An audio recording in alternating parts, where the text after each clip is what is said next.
Numéro 3, pour connaître une personne dans sa vraie nature, quel genre de personne elle est. Écoutez comment ils parlent de leurs ex-amis, ok? Écoutez attentivement comment ils parlent d'une personne avec laquelle ils étaient très proches. C'était son bras droit, hein, comme on dit très souvent. Comment est-ce qu'il parle? Comment est-ce qu'elle parle de ses ex-amis? Ah, cette fille-là, elle était comme ça. D'ailleurs, je l'ai beaucoup aidée. Je l'ai acheté des habits. C'est moi qui l'ai appris à se maquiller.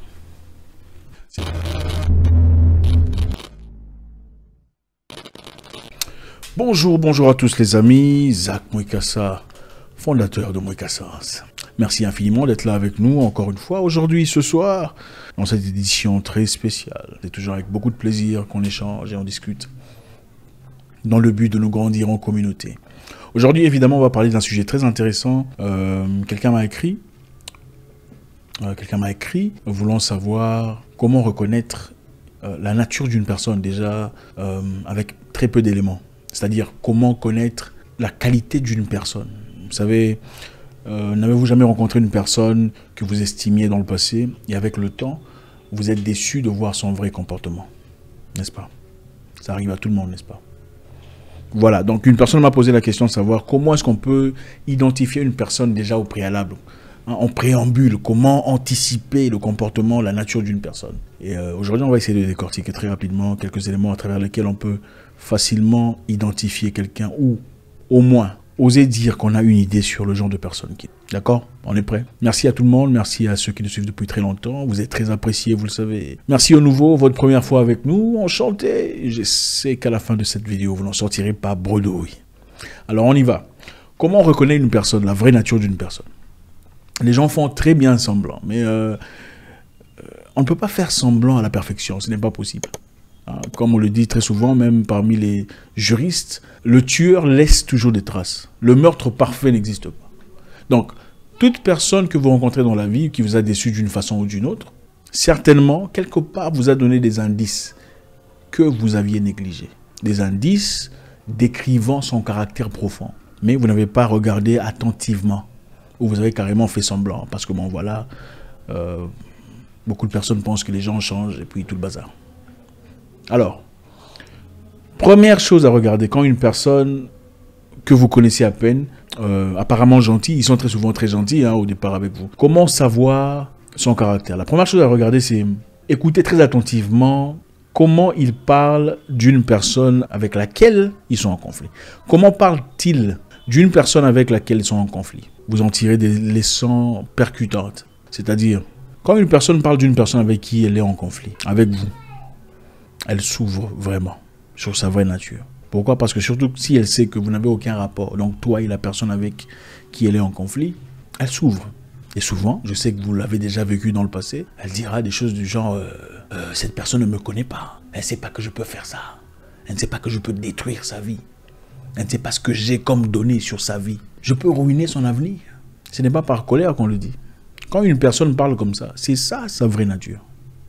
Il est capable de tirer des éléments essentiels pour détruire la vie d'une personne. Et gardez-vous de croire que cela n'est applicable à cette personne et pas à vous. Quand une personne vous parle d'une personne avec laquelle ils sont en conflit ou elles sont en conflit, faites très attention et tirez-en vos leçons. Parce que peut-être que vous serez la prochaine personne. Numéro 2.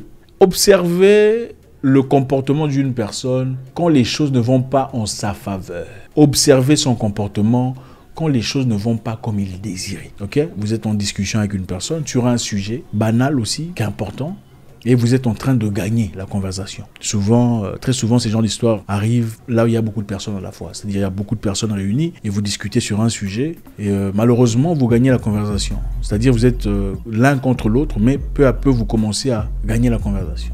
Très souvent, c'est une question d'ego, comme on ne veut pas être noyé ou mouillé devant tout le monde.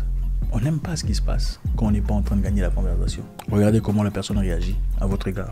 C'est ça sa vraie nature. Et même si ce n'est pas avec vous, même si c'est avec une autre personne, comment son comportement? Ok? Quel est son comportement à l'égard d'une personne pendant que ça ne marche pas de son côté? C'est ça la réalité. Je le dis très souvent, quand une personne vous maltraite parce que vous êtes en colère, vous êtes en conflit ou en, je sais pas, en mésentente, c'est ça sa vraie nature. Même en parlant d'hommes, il y a les genres d'hommes qui, généralement, quand ils sont en conflit avec leurs épouses ou leurs fiancés, peu importe la nature de la relation, et qu'ils arrêtent d'assumer leurs responsabilités d'hommes, qui généralement sont... donner l'argent pour aller au marché ou donner l'argent de maintenance, ou peut-être que c'est un homme qui aidait une femme en difficulté et parce qu'ils sont en conflit, ils arrêtent de donner l'argent qu'ils donnaient chaque mois. C'est quelqu'un de très méchant. Et ce n'est pas seulement question d'une femme, ça pourrait être avec une personnalité de la famille, un frère, un cousin avec qui ils sont en colère ou en problème, il arrête complètement de soutenir la personne. C'est quelqu'un de très dangereux. Vous savez, les humains ne sont pas égaux. Généralement, une personne de bien, même si vous êtes en conflit, s'il a des obligations à votre égard, il continuera à le faire, à les assumer. S'il vous envoie à l'école, il n'arrêtera pas de vous envoyer à l'école parce que vous n'êtes pas d'accord sur un sujet. Qui est d'accord avec moi? Si quelqu'un dit « Ah, d'ailleurs, je vais arrêter de faire ça. D'ailleurs, il quoi ?» Les humains ne sont pas égaux, je suis désolé.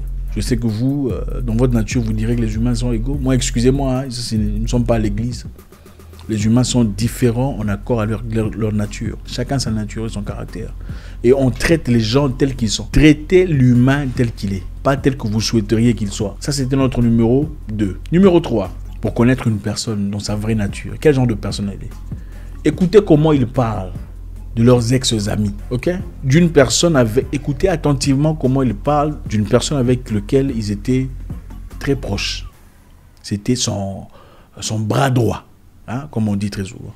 Comment est-ce qu'il parle? Comment est-ce qu'elle parle de ses ex-amis? Ah, cette fille-là, elle était comme ça. D'ailleurs, je l'ai beaucoup aidée. Je l'ai acheté des habits. C'est moi qui l'ai appris à se maquiller. Vous attendez à quoi? Il faut écouter. Mais c'était ton meilleur pote. Même si tu l'as aidé dans la vie, chacun aide quelqu'un. Tout le monde a appris de quelqu'un quelque part. Aucune personne n'est complètement originale sur Terre. Même ceux qui écrivent des livres, lisent des livres d'autres personnes et s'inspirent et à travers lesquels ils écrivent leurs livres. Ah, d'ailleurs, elle, j'ai tout fait pour elle. Mais ce qu'elle m'a fait. Les bonnes personnes, généralement, même quand elles sont déçues, elles se taisent. Ou elles parlent très peu. Ah, ben lui. En tout cas, on était bien, hein, mais bon, c'est la vie. Hein. Je lui souhaite tout le bonheur du monde. Ça, c'est quelqu'un de bien. Beaucoup de gens pensent être forts en s'exprimant de manière ostentatoire sur des choses qui n'ont aucune importance, sur la destruction. Il y a beaucoup de gens qui sont excellents dans la destruction. Je peux détruire sa vie. Gardez-vous à l'écart. Il y a des gens qu'il faut complètement éviter. Ça, c'est notre numéro 3. Numéro 4, sur comment reconnaître une personne dans sa vraie nature, hein, avant de tomber dans le piège et de regretter plus tard. Regardez comment ils traitent les gens qui sont socialement en dessous de des...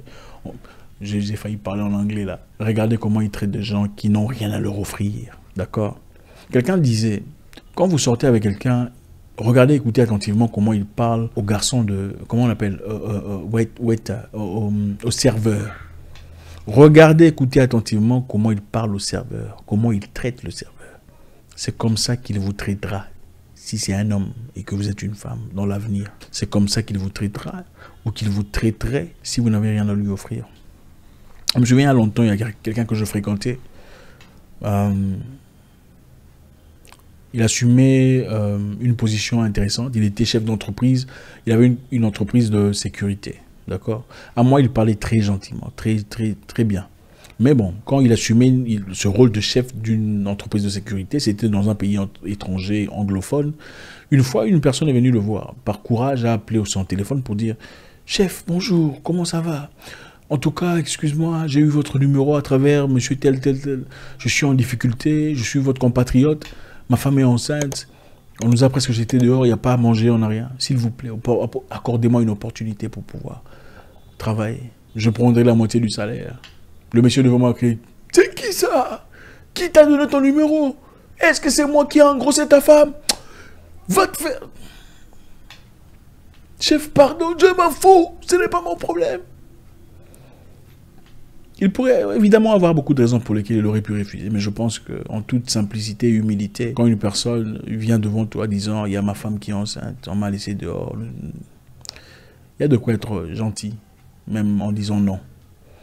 Et c'était une personne très sympathique, je trouvais, en tout cas préalablement, avant cet incident. Et ça a beaucoup changé ma façon de voir les choses à travers lui. Si tu peux traiter quelqu'un qui n'a rien à t'offrir comme ça, C'est comme ça que tu me traiterais si je n'avais rien à t'offrir. Gardez-vous de croire que vous êtes immunisé à leurs réactions quand vous voyez comment ils peuvent être vicieux. Ok, numéro 5. Numéro 5. Regardez comment ils traitent ses ex-relations. C'est-à-dire, quand vous rencontrez une femme ou un homme qui parle négativement d'une personne qui a parcouru sa vie, il faut s'inquiéter. Je sais que des fois, on pourrait justifier cela en disant, voilà, peut-être qu'il a été maltraité, peut-être que monsieur a été méchant avec tout le reste. Mais je pense que quand on est quelqu'un de bien, on ne raconte pas quand ce n'est pas nécessaire. On ne va pas lui long du marché disant ah, voilà ce qu'il m'a fait. D'ailleurs, leur famille, ils sont pauvres. Ce n'est pas tout ce qu'ils montrent là. Les as, ce sont des images. Il y a des choses que les gens font qui sont franchement... ce n'est pas bien. Quand quelqu'un a fait partie de votre vie, il y a des choses qu'on ne fait pas. Je pense que on oublie très souvent qu'à un moment donné de notre vie, c'était la personne la plus proche de votre vie. Donc, au nom de cela, vous devez au moins... une façon équilibrée de présenter les choses. Il y a des gens très matures que j'ai rencontrés qui sont divorcés, mais ne vous racontent jamais ce qui s'est passé. Il y a, ouais, bon, ils n'en parlent pas. Mais il y a des gens ici, à partir du moment, hey, d'ailleurs, qu'est-ce que vous dites là? Il y a des gens qui disent, tu rentres chez ton ex, c'est-à-dire que tu n'as pas appris la leçon. Mais qu'est-ce que c'est un manque d'intelligence? Si tu rentres chez ton ex, c'est-à-dire que tu n'as pas appris la leçon. En fait, qu'est-ce que cela veut dire? Vous pensez que c'est ça? Si vous pensez, dites oui. Si, écrivez oui. Moi, je vous dis que ce n'est pas ça. En disant, si tu rentres chez ton ex, ça veut dire que tu n'as pas appris la leçon. Ça veut simplement dire une chose, que vous ne vous remettez jamais en question. Ça veut dire que toutes les personnes qui ont parcouru votre vie et sont parties, c'était de leur faute. Jamais votre faute à vous. Et je trouve ça complètement impossible. Que si vous avez connu 60, ou... enfin, je sais qu'il y a des gens ici qui ont connu 60, mais bref. Dire que toutes ces personnes étaient fautives et pas vous. Donc, il y a ces gens qui sont assez matures pour reconnaître que voilà, mon ex m'a quitté, ou on s'est quitté, je l'ai laissé, mais c'est moi qui avais tort. Donc, il ne faut plus jamais dire ça. Pour finir, il faut faire très attention. Écoutez comment une personne parle de son ex-boss, son ex-patron, c'est-à-dire la personne qui a permis à ce qu'il paye les frais de sa maison. On peut parler de son ex-boss d'une certaine façon, mais jusqu'à un certain niveau. Il faut avoir un niveau de reconnaissance. Même s'il a été méchant, il a permis à un certain moment que tu aies de quoi manger. Ou que tu envoies tes enfants à l'école. Je pense qu'une personne consciente et mature de foi, c'est comment vivre avec sa peine et sa douleur dans le cœur. Merci infiniment les amis, c'est toujours avec beaucoup de plaisir. J'espère que quelqu'un a pris quelque chose aujourd'hui. Merci encore, j'espère vous parler encore très bientôt dans une nouvelle vidéo. Au revoir.